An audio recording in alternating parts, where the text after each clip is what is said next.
Hi friends, আজকের সানডেতে করেছিলাম একটুখানি পমপ্লেট ফ্রাই। তো পমপ্লেট ফ্রাইটা আমি প্রথমে হাত দিল, কিন্তু ফ্রাইটা আমি করিনি, করেছিল তোজোর বাবা।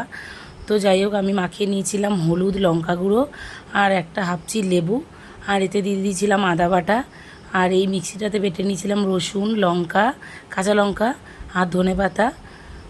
বেশি ঝাল আমি তো দিই না জানোই। আর যে শুকনো লঙ্কাটা দেখতে পাচ্ছ গুঁড়োটা দিয়েছিলাম, ওটা কাশ্মীরি লঙ্কা গুঁড়ো। তো দিয়ে ভালোভাবে মেখে নিয়েছিলাম। আর দিয়েছিলাম নুন। নুনটা তো অবশ্যই দিতে হবে মাছে, তো নুন দিয়ে দিয়েছিলাম। তো মাখিয়ে প্রায় 1-1.5 ঘন্টার মতন রেখে দিয়েছিলাম। খাওয়ার আগে ভেজে নিয়েছিলাম, আমি যেহেতু ভাজিনি, ভেজেছিল তোজোর বাবা। তো আমি ফটোটা দিতেও ভুলে গেছি আর এর ভিডিও দিতে ভুলে গেছি। তো যাই হোক, তোমাদের সঙ্গে শেয়ার করলাম ভিডিওটা। পমপ্লেট ফ্রাইটা খুব ভালোই ছিল, একদম মানে ঠিকঠাক হয়েছিল। আমি পমপ্লেট ফ্রাই এই প্রথমবার এরমভাবে মাখিয়ে ট্রাই করলাম, তো ফালি করে নিয়েছিলাম। তো ভিডিওটা কেমন লাগলো অবশ্যই বলো।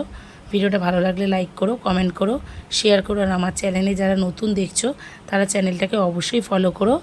Tata, thank you.